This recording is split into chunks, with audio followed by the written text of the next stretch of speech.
예수님은 종말, 이것의 분명한 증거로서 한 가지 현상을 말씀하십니다. 그건 뭐냐면 예수님이 구름을 타시고 하늘에서 이 땅으로 내려오시는 큰 권능과 영광의 모습을 지니신 채 나타나는 그것이 바로 이 종말의 날에 드러나는 분명한 증거가 될 거다 얘기하시죠. 하늘에서 예수님이 구름 타고 오는 걸 모든 사람들이 볼 거라는 겁니다. 그러니 그 장면이 보여지면 분명한 사실이 나타나지 않을까요? 뭐냐? 아, 저분이 구원자일 수밖에 없구나. 저분이 진짜겠구나 라는 거죠. 예수님이 구름 타고 하늘에서 오시는 이 장면을 재림이라고 이해하고 있습니다. 초림과 재림이 있어요. 초림은 예수님이 이 땅에 오신 첫 번째 방문이죠. 그게 예수님이 말구유에서 태어나셨던 바로 그때입니다. 그러면 다시 가신 거죠. 그리고 나서 오시는 것. 그러니까 두 번째 방문, 재림이라고 하는 겁니다. 이 재림은 모든 거짓말과 가짜들의 정체가 밝혀지는 현장이 될 거예요. 왜냐하면 진짜의 등장이니까. 사실 그때까지 우리가 사는 이 시대에서는 참된 교회와 가짜 교회가 섞여 있습니다. 지금은 이단과 사이비가 하나님이 기뻐하시는 그 아름다운 교회와 섞여서 함께 지낼 수밖에 없는 이때입니다. 재림이 있기 전까지 모든 가짜 구원자들, 거짓 선지자들이 여전히 기세 좋게 자신들의 일들을 하며 있을 겁니다. 오히려 그것들이 더 진짜라고 주장할 겁니다. 또 그 안에서 신기한 기적과 놀라운 일들이 벌어지기도 할 겁니다. 그래서 우린 당황합니다. 우린 평범한데 쟤네들은 특별해 보여서. 그럴듯한 논리와 교리로 영향을 끼치며 계속 커져갈 수 있습니다. 재림 있기 전까지 말이죠. 진짜가 나타나면 다 사라질 거예요. 그런 면에서 보면 재림은 이런 날입니다. 진짜가 드러난다는 면에서 심판의 날, 이것이 재림입니다. 믿음은 들음에서 난다고 하죠. 심판은 본 것으로 심판이 시작됩니다. 본 것은 되돌릴 수 없습니다. 들은 건 못 들은 척 할 수 있지만 본 것은 못 본 척 할 수 없어요. 그냥 보인 거잖아요. 하나님은 본 것을 가지고 심판하신다는 겁니다. 그러니 예수님의 재림의 가장 중요한 점은 이제 심판의 날이 마침내 시작됐다, 이 뜻이기도 해요. 그 전까지는 어떤 일이 계속되느냐? 끊임없이 하나님이 죄인들에게 찾아오셔서 설득하시고 말씀하시는 일들이 계속됩니다. 지금이죠. 그래서 지금을 은혜의 때라고 합니다. 기회들이 아직 있는 시간이죠. 하지만 주님이 구름 타고 오시면 이 모든 시간들이 끝난다는 거죠. 구원자 예수님이 등장하시면서 이제 곧 심판이 시작되기 때문에. 그런데 지금 이 얘기를 듣고 있는 예수님의 제자들 입장을 생각해 보면 이게 무슨 얘기인가 싶을 거예요. 3년 넘는 기간 동안 예수님은 제자들과 늘 함께 계셨거든요. 늘 먹고 자고 생활을 같이 하셨어요. 그러다 보니 예수님이 제자들에게서 떠나 있으신 적이 없었잖아요. 지금 예수님이 다시 오신다고 말씀하신다는 건 떠나야 됩니다. 그럼 이 얘기는 제자들에게 어떻게 들리냐면 예수님이 어디 가신다는 얘기인가? 잠깐 멀리 가신다는 얘기인가?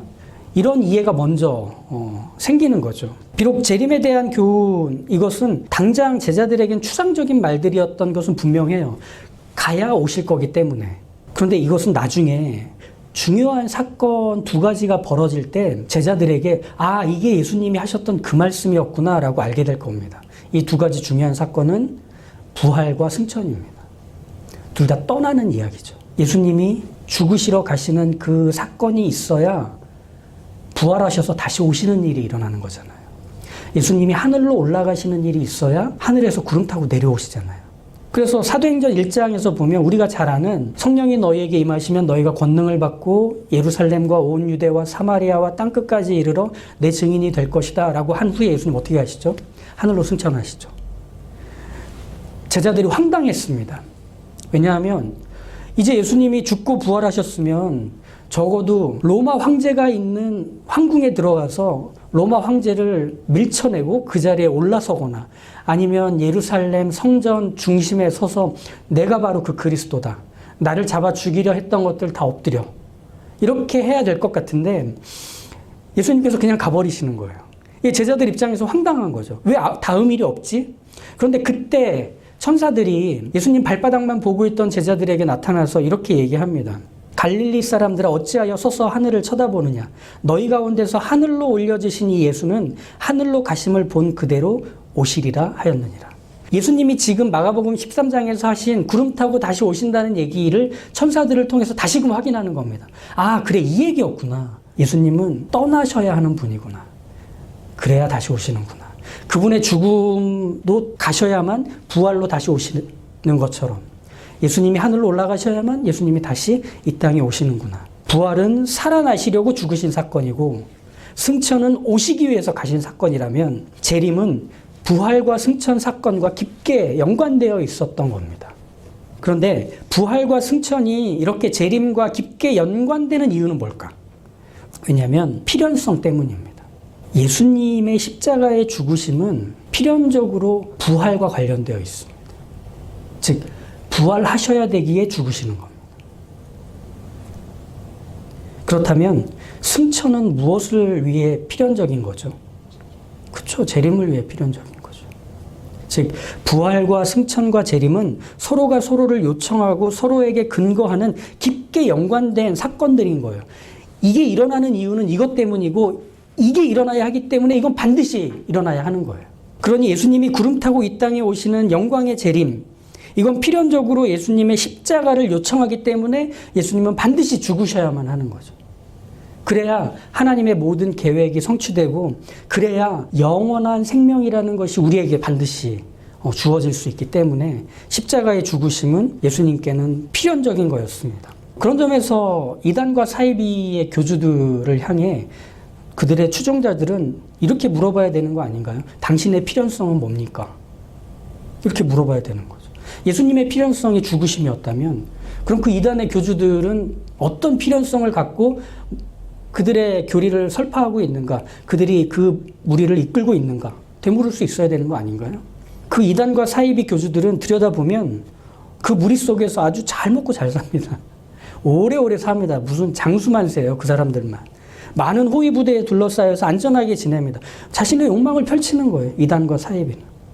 그들은 재림에 대해서 관심도 없고 그들은 자신들을 추종하고 있는 사람들의 생명과 구원에 대해서는 더더욱 관심도 없는 거죠.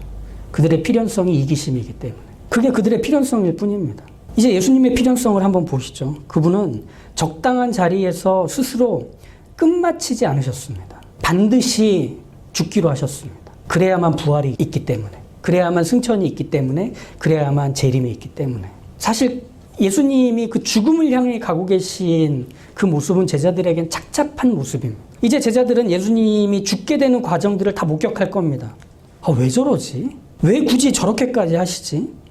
아, 근데 왜 저렇게 힘들게 맞고 계시지? 뺨을 맞으시고 침뱉음 당하시지? 여기서 그만하셔도 될 것 같은데 왜 십자가를 지고 굳이 골고다까지 가시지? 왜 저렇게 못 박히는데 멈추지 않으시지? 스스로 십자가 위에서 내려오지 않으시지? 왜 그만하지 않으시는 거지? 아니야, 여기가 끝이 아닐 거야.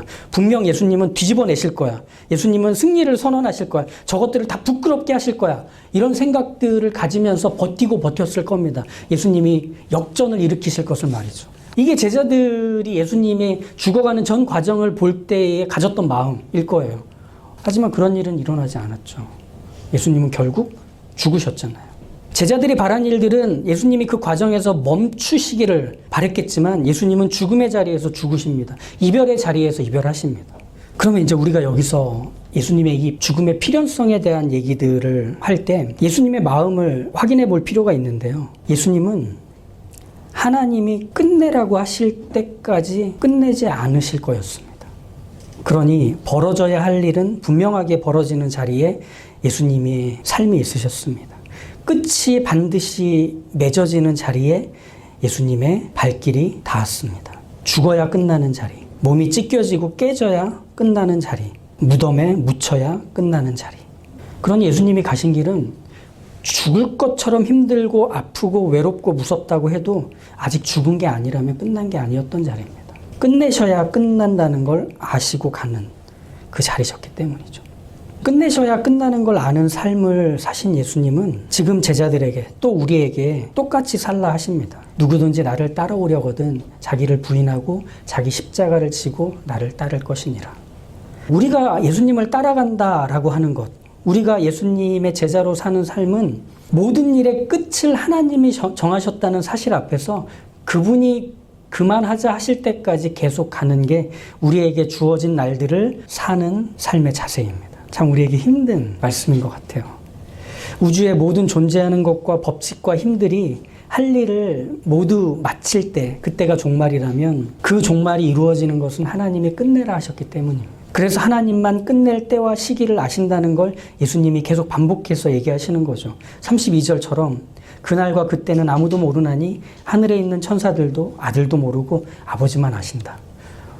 이제 이 말씀이 좀 겁나시죠. 어떤 시기의 카운트다운을 말씀하시는 게 아니라 우리 인생 안에서 하나님의 끝이 하나님 마음 안에 있다는 것, 그래서 우리는 모른다는 걸 말해준다는 것, 이것입니다. 요즘에 달리기를 계속 하고 있습니다. 러닝머신, 트레드밀을 계속 뛰고 있는데요. 트레드밀은 제일 좋은 게 오늘 얼마나 뛸지를 제가 정하고 그리고 그 빠르기를 정해서 뛰면 됩니다. 요즘에 안 쉬고 5km 뜁니다. 이런 제 자신이 너무 자랑스러운데 달리기 할 때 언제가 제일 힘든지 아세요? 달리는 게 제일 힘들어요. 달리기 전에도 힘들고 달릴 때도 힘들고 미치겠어요. 근데 언제가 제일 좋으냐면 내가 달려야 할 목표를 정하고 그 목표를 이뤘을 때가 제일 좋아요. 그래서 그 상쾌함, 그 만족감이 정말 크죠. 달릴 때마다 괴로움을 느끼지만 동시에 내가 정해놓은 목표가 있기 때문에 그 끝을 향해 계속 가는 즐거움도 또 있기도 합니다. 그게 달리면서 생기는 즐거움. 그래서 계속 힘든 일을 하는 것 같은데 우리가 제일 힘든 게 그거예요. 만약에 얼마나 달려야 될지를 모르고 계속 달리라고 하면 그건 고문입니다. 죽을 거예요. 그거 하다 미칠 거예요. 언제까지 달려야 되는 거예요. 달리라고 할 때까지 달려. 이게 하나님이 정하신 때라는 얘기입니다. 하나님이 정하신 끝이라는 겁니다. 이게 죽을 맛인 거예요. 그러면 우리의 인생이라고 하는 것은 하나님이 이제 끝내자라고 말씀하실 때까지는 우리 스스로가 멈출 수 없는 것. 쉽겠습니까? 그러니 우리가 믿음으로 산다는 표현밖에는 달리 쓸 수 없는 거예요. 하나님이 시작하신 우리의 인생이라는 것은 하나님이 끝맺으셔야만 가장 선할 겁니다. 그 끝이 하나님의 책임 그리고 하나님의 일하심의 결과여야 하기 때문이겠죠. 그러면 그분의 완성의 자리는 그분이 만족할 때까지는 끝낼 수 없습니다. 그러니 창조의 자리 때 하나님이 하셨던 말씀 기억하셔야 돼요. 보시기에 좋았더라. 보시기에 좋았더라.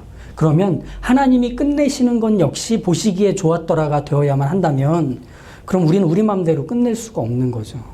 그 미완성을 하나님이 허락하지 않으실 것이기 때문에. 그래서 우리는 그 시간들을 삽니다. 끝이 정해지지 않는 매일 매 순간을 하던 걸 하면서 사는 삶을 살아가야 합니다. 핵심은 그거죠. 내가 끝을 정하지 않고 발을 내딛고 뚜벅뚜벅 걸어가야 하는 것, 이게 내 삶이라는 걸 매일매일 인정하는 바로 이게 우리에게 믿음이라는 것. 사실 우리가 이전에 매일 해왔던 우리의 삶의 모습이라는 건 다 죄였잖아요. 하나님을 모르던 시기에 우리는 속이고 훔치고 괴롭히고 무시하고 미워하며 살면서 그게 썩 나쁘진 않았어요. 뭐 남들도 다 그러는데 근데 새롭게 시작된 우리의 삶, 하나님과 함께하는 우리의 삶은 구원받은 하나님의 자녀답게 사는 삶, 순종하며 살고 베풀고 살고 용서하고 살고 경청하고 살고 정직하게 말하며 행동하고 살고 섬기며 사랑하고 사는 그 시작이 이루어졌잖아요. 그게 우리한테 참 좋아요. 예전에 살았던 그 삶들이 부끄럽고 싫고 지금 이렇게 사는 게 설레이고 좋아요. 한 번이라면. 그걸 내가 하고 싶을 때 하고 끝내고 싶을 때 끝낸다면 좋아요. 그런데 믿음의 삶이라는 것은 그걸 시작하신 이가 끝낼 때까지 우리 스스로가 끝낼 수 없기 때문에 이걸 계속해야 한다는 면에서 고통입니다. 여러분 다 그렇게 한 주간 사셨잖아요. 좋은 일 한 번 하면 좋은 일로 되돌아오는 게 아니라 나란 사람을 이용해 먹고 내가 했던 평판과 명성을 구실 삼아서 그 일들의 그리고 그 사람의 노예가 되도록 만드는 그런 시간들을 우리가 살잖아요. 우리가 호구 잡히는 삶을 살게 하나님이 두세요. 근데 그 시간들을 내가 끝내고 싶은데 못 끝내요. 하나님이 그걸 계속하라고 하시는 하나님의 은혜와 깨달음이 있고 그리고 그 마음을 주시는 일들이 멈추지 않기에 우린 거기서 마음을 다시 부여잡고 살아갈 수밖에 없습니다. 우리가 참 좋아하는 작가인 C.S. 루이스가 평생 독신으로 살았거든요. 그런데 그의 인생의 노년에 한 미국 시인인 아들이 있는 이혼녀를 만나게 됩니다.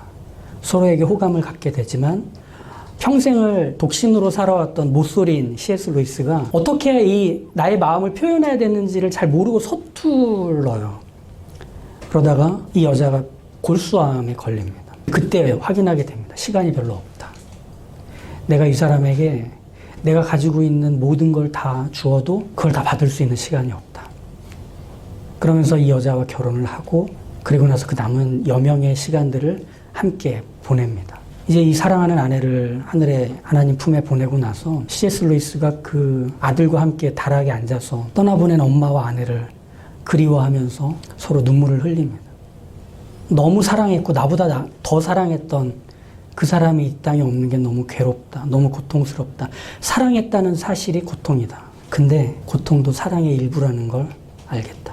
우리가 겪는 일들이 있습니다. 새롭게 시작된 삶에 찾아오는 그 많은 일들을 우리를 난처하게 하고 고통스럽게 하고 힘겹게 하고 지치게 할 겁니다. 그런데 놀라운 것은 그 모든 일들을 하나님이 시작하셨기 때문에 그 하나님이 시작하신 일들 안에서 우리는 비록 힘들지만 그걸 전체의 일부로 여길 줄 아는 믿음으로 살 수 있게 됩니다.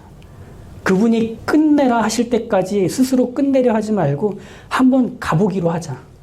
그게 어디까지인지 얼마만큼인지 아직 오늘 나에게 생명이 붙어 있다면 오늘이라는 한날을 하나님께로부터 받았다면 가보기로 하자. 그런데 거기는 절망은 아닐 거야. 거기는 고통과 시련이 전부가 된 자리는 아닐 거야. 거기는 하나님이 약속하신 게 무언지를 확인하는 자리가 될 거야. 그러니 지금 있는 자리에서 멈추거나 잠들지 말고 끝까지 가보도록 하자. 그래서 우리가 이 종말의 때를 살고 있는 삶의 모습은 무엇이어야 하는지를 예수님을 통해 이렇게 잊혀지지 않게 확인하는 거죠. 10명의 처녀가 신랑이 올 것을 준비하며 맞이하려고 대기합니다. 근데 신랑이 더디 옵니다. 그래서 혹시 밤에 올까 싶어서 이 10명의 처녀들이 등불을 준비해요. 근데 5명의 처녀들은 등불만 준비하고 5명의 처녀들은 등불과 거기에 넣을 여분의 기름을 준비합니다. 밤이 깊었는데도 신랑이 오지 않자 10명이 같이 졸고 있어요. 깨어있으라 라고 하는 것에 예수님의 교훈은 이런 의미가 되는 거죠. 졸 수 있어요. 꾸벅꾸벅 밤이 깊었는데 졸 수 있어요. 그런데 그분이 오시겠다고 했으니 그분이 오시는 그 시간 안에 내가 해야 되는 일들을 하는 게 깨어 있는 겁니다. 그분이 오신다고 하셨기 때문에 그분이 오실 때까지 기다려야 되는 내 일을 멈추지 않고 하겠다가 깨어 있으라의 내용이 담기는 겁니다. 찬송가 924장 잘 아실 거예요. 여기까지가 끝인가 보 이제 나는 돌아서겠소. 우리에겐 돌아설 길이 없습니다. 뒷문이 닫혔고 우리에게는 스스로 끝맺을 수 있는 권리도 없습니다. 우리에게는 깨어 준비해야 되는 것만 있습니다. 주님 오실 때까지 나는 뭘 해야 되는지를 고민해야 합니다. 그리고 그걸 계속할 수 있기 위해 내가 어떤 수고와 지혜를 짜내서 내게 주어진 이 시간과 지금을 살아내야 하는지를 계속 생각하고 살펴야 합니다. 그래서 끝까지 가야 합니다. 그러니 우리에게 주어진 오늘이 바로 그날이라는 것을 기억하십시오. 모든 것에는 끝이 있습니다. 하나님이 시작하셨기에 하나님이 선하게 매듭 지으실 것이기에 우리에겐 모든 게 끝이 있습니다. 그런데 그 끝을 향해 가는 우리는 참 약합니다. 그것을 버텨내고 견뎌낼 힘이라는 게 참 부족합니다. 하지만 하나님의 의지는 우리를 그 자리로 끝까지 가게 하실 겁니다. 그래서 그 과정을 통해 우리를 길러내시며 자라게 하실 것이니 기다려보시고 기대해보시죠. 그리고 뒤돌아보지 마시고 멈추지 마시고 해야 될 일들 앞에서 묵묵히 그 일들을 감당하는 그 오늘과 오늘을 살아가시길. 스스로 끝을 정하지 마시고 발을 내디뎌 뚜벅뚜벅 이 다음으로 가실 수 있기를. 개척을 시작하면서 아내하고 그 얘기를 했었어요. 여보, 교회 문을 닫는 건 우리가 되도록 하자. 뭐 경제적으로 어려움이 있든 뭐 성도들 다 떠나고 없든 그 마지막을 우리가 지켜서 교회의 문을 우리가 닫고 교회를 시작했던 것처럼 끝내도록 하자. 이렇게 아내하고 계속 다짐하면서 여기까지 왔는데 그게 얼마나 교만한 생각이었는지 이제 알 것 같습니다. 하나님이 끝내셔야 끝내는 겁니다. 어떤 면에서 갖고 있는 청사진과 그림은 이게 없으면 안 되겠구나. 이게 없으면 여기서 끝나겠구나. 이 정도까지 했으면 됐으니까 여기서 이제 매듭을 짓자라고 했던 그 지점들마다 하나님께서는 아니, 그 다음이야. 내가 원하는 끝은 아직 아니야. 내가 원하는 완성의 자리까지는 나는 아직 쉬지 않고 있는데 너는 왜 스스로 매듭 지으려 해? 하는 일들을 계속 겪게 하셨습니다. 이게 지금까지 이 자리를 지키면서 봤던 저의 증언입니다. 여러분의 삶도 마찬가지라 생각합니다. 하나님이 끝내라 하시기 전까지 스스로 끝내지 마십시오. 하나님이 멈추라 하시기 전까지 스스로 멈추지 마십시오. 우리는 가야 할 길이 있는 소명의 사람들입니다. 우리는 살아야 할 날들을 하나님께로부터 받아 사는 하나님께 매인 사람들입니다. 그러니 하나님이 하자 하시는 일들 앞에서 예, 그러겠습니다 라고 할 줄 아는 하나님의 마음을 시원케 해드리는 한여름의 시원한 냉수 같은 그 인생으로 돋보이는 여러분들의 삶이시기를 간절히 축복합니다. 화이팅! 기도하겠습니다. 하나님, 저희가 사는 지금의 시간은 어서 빨리 망해버려야 하는 이 세상의 복판 아닙니다. 금방 주님 재림하셔서 해야 될 일들 미처 하지 못하고 내 맘대로 끝내버려야 하는 이때도 아닙니다. 지금 저희가 서 있는 이 자리는 하나님이 시작하신 놀라운 일들이 펼쳐지는 과정, 그리고 그것에 소명을 갖고 부름을 받아 감당하는 여기일 뿐입니다. 그러니 하나님의 사람들로 사는 저희의 삶의 모습이라는 것이 내가 하고 싶을 때 하고 끝내고 싶을 때 끝내는 삶이 아닌 하나님이 하라고 하신 것들을 하고 하나님이 끝내라 하실 때 끝낼 줄 아는 하나님의 손에 묶인 하나님께 부름받은 그 멋지고 그 당당하고 그 자신감 넘치고 뒤로 물러서지 않는 담대함을 가진 하나님의 사람들로 살게 인도하시고 붙들어 주시옵소서. 순간순간마다 마음이 무너지는 상황들이 있습니다. 더는 못할 것 같을 때가 있습니다. 여기까지가 끝이구나라고 생각할 때가 있습니다. 그런데 그때마다 하나님께 묻게 하여 주십시오. 그때마다 하나님께서 무엇을 원하시는지를 하나님께로부터 받아 그 다음을 가는 하나님의 사람들 되게 하여 주십시오. 그것이 저희에게 주어진 오늘입니다. 그것이 저희에게 허락된 인생입니다. 그러니 하나님께서 저희에게 허락하신 이 시작과 끝이 하나님의 뜻으로 펼쳐지고 하나님의 뜻으로 매듭지어지는 그날까지 믿음의 삶 멈추지 않고 경주하는 하나님의 사람들 다 되도록 늘 깨어 사는 하나님의 귀한 사람들 되게 인도하시고 도와주시옵소서. 예수님의 이름으로 기도합니다. 아멘.